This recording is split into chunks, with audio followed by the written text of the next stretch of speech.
मेरी भ्रष्टाचार के खिलाफ लड़ाई चलती रही।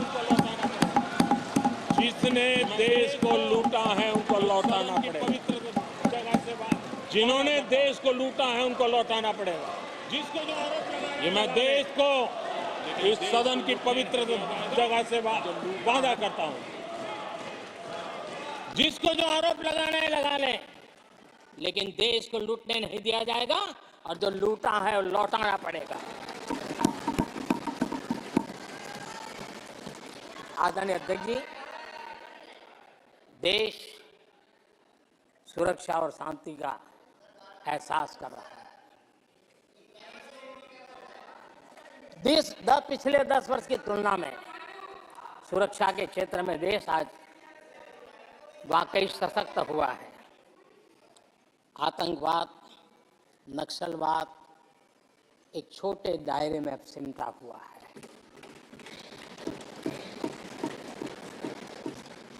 लेकिन भारत की जो टेररिज्म के प्रति जीरो टॉलरेंस नीति है, आज पूरे विश्व को भी भारत की इस नीति की तरफ चलने के लिए मजबूर होना पड़ा। भारत की सेनाएं सीमाओं से लेकर के समंदर तक अपने सामर्थ्य को लेकर के आज भी आगे है।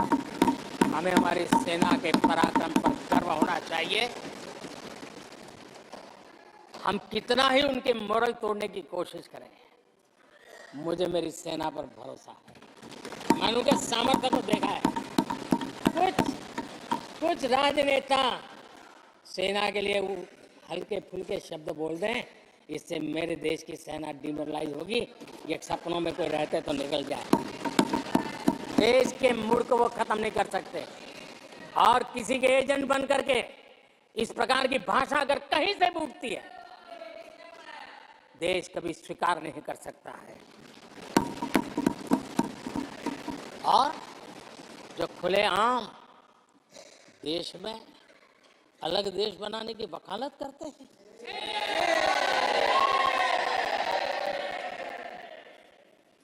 जोड़ने की बातें छोड़ो, तोड़ने की कोशिश करी जा रही। आपके अंदर क्या पड़ा हुआ है? क्या इतने टुकड़े करके अभी भी आपके मन को समाधान नहीं हुआ है? देश के इतने टुकड़े कर चुके हो आप, और टुकड़े करना चाहते हो? कब तक करते रहोगे? आदरणीय अध्यक्ष जी, इसी सदन में अगर कश्मीर की बात होती थी तो हमेशा चिंता का स्वर निकलता था, छिटाकशी होती थी, आरोप प्रत्यारोप होते थे। आज जम्मू कश्मीर में अभूतपूर्व विकास की चर्चा हो रही है और गर्व के साथ हो रही है। पर्यटन लगातार बढ़ रहा है। G20 समिट होती है वहां, पूरा विश्व आज उसकी सराहना करता है। आर्टिकल 370 को लेकर के कैसा हुआ बना के रखा था। कश्मीर के लोगों ने जिस प्रकार से उसको गले लगाया है, कश्मीरी जनता ने जिस प्रकार से गले लगाया है, और आखिर के ये समस्या किसकी देन थी? किसने देश के माथे पर मारा था? किसने भारत के संविधान के अंदर इस प्रकार की दरार करके रखी हुई थी? आदरणीय अध्यक्ष जी, अगर नेहरू जी का नाम लेते हैं तो उनका बुरा लगता है, लेकिन कश्मीर को जो समस्याएं झेलनी पड़ी उसके मूल में उनकी ये सोच थी और उसी का परिणाम है देश को भुगतना पड़ा।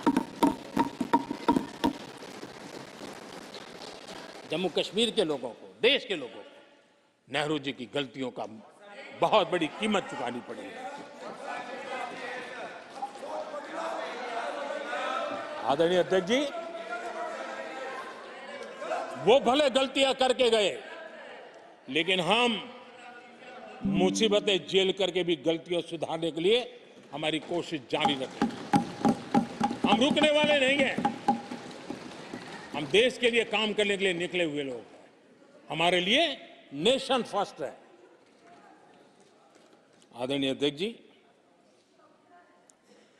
मैं सभी राजनीतिक दलों के नेताओं से आग्रह करूंगा, सभी माननीय सदस्यों से आग्रह करूंगा, भारत के जीवन में एक बहुत बड़ा अवसर आया है। वैश्विक परिवेश में भारत के लिए बड़ा अवसर आया है। एक नए आत्मविश्वास के साथ आगे बढ़ने का अवसर आया है। राजनीति अपनी जगह पे होती है, आरोप प्रत्यारोप अपनी जगह पर होता है, लेकिन देश से बढ़कर कुछ नहीं होता है।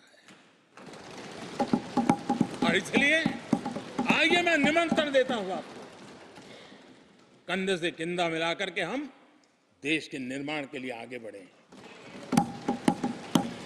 राजनीति में किसी भी जगह पर रहते हुए भी राष्ट्र निर्माण में आगे बढ़ने में कोई रुकावट नहीं आती। अब इस राह को मत छोड़िए। मैं आपका साथ मांग रहा हूं, मां भारती के कल्याण के लिए साथ मांग रहा हूं। मैं विश्व के अंदर जो अवसर आया है उस अवसर को बुलाने के लिए आपका साथ मांगता हूं। मैं आपका सहयोग चाहता हूं 140 करोड़ देशवासियों की जिंदगी को और समृद्ध बनाने के लिए और सुखी बनाने के लिए। लेकिन अगर आप साथ नहीं दे सकते हैं और अगर आपका हाथ ईंटें फेंकने पर ही तुला हुआ है तो आप लिख करके रखिए, आपकी हर ईंट को मैं विकसित भारत की नींव मजबूत करने के लिए निकालूंगा। आपके हर पत्थर को मैं विकसित भारत के जो सपनों को लेकर के अब चले उसकी नींव मजबूत करने के लिए मैं लगाऊंगा और देश को हम उस समृद्धि की ओर लेके जाएंगे। जितने पत्थर उछालने उछाल लीजिए, आपका हर पत्थर भारत के समृद्ध, भारत के विकसित भारत के सपने को समृद्ध बनाने के लिए हर पत्थर को मैं काम में ले लूंगा। ये भी मैं आपको विश्वास दिलाता हूं। आदरणीय अध्यक्ष जी, मैं जानता हूं साथियों की तकलीफें मैं जानता हूं, लेकिन वो जो कुछ भी बोलते हैं मैं दुखी नहीं होता और दुखी होना भी नहीं चाहिए, क्योंकि मैं जानता हूं ये नामदार है, हम कामदार हैं और हम कामदारों को तो नामदारों से सुनना ही पड़ता है जी। तो नामदार कुछ भी कहते रहें, कुछ भी कहने का उनको तो जन्मजात अधिकार मिले हुए हैं और हम कामदारों को सुनना होता है। हम सुनते भी रहेंगे और देश को सहजते भी रहेंगे, देश को आगे बढ़ाते रहेंगे। आदरणीय अध्यक्ष जी, आपने मुझे इस पवित्र सदन में आदरणीय राष्ट्रपति जी के उद्बोधन को समर्थन करने के लिए बोलने का अवसर दिया।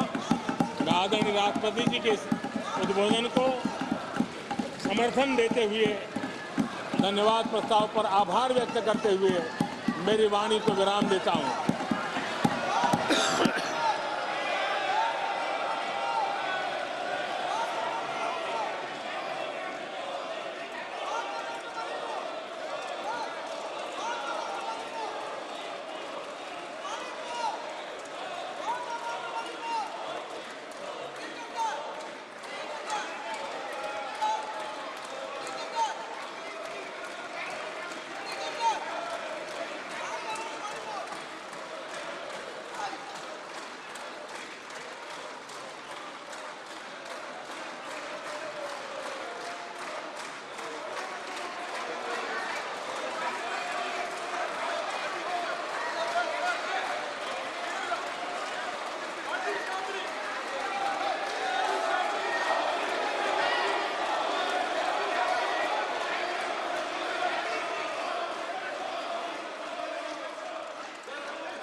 धन्यवाद प्रस्ताव पर श्रीमती अपूर्वा पोद्दार और एन.के. प्रेमचंद्रन ने अपने अपने संशोधन प्रस्तुत किए हैं।